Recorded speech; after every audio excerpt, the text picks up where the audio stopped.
एक बात बताऊं मेरे भाई और मेरी बहन,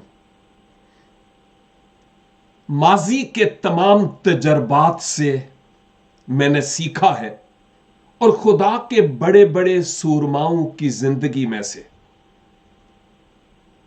कि इंसान मुश्किल वक्त में अगर दिल खुदा के साथ लगा हो ना तो फिर वो ज्यादा सीखता है। खुशी के वक्त तो जो पहले याद किया हुआ जो सबक होता है ना वो भी भूल जाता है।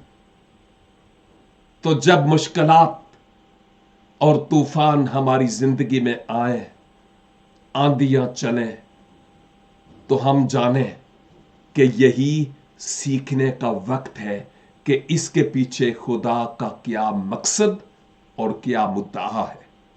खुदावंद मुझे और आपको मुश्किल वक्त में सीखने का फजल अनायत फरमाए।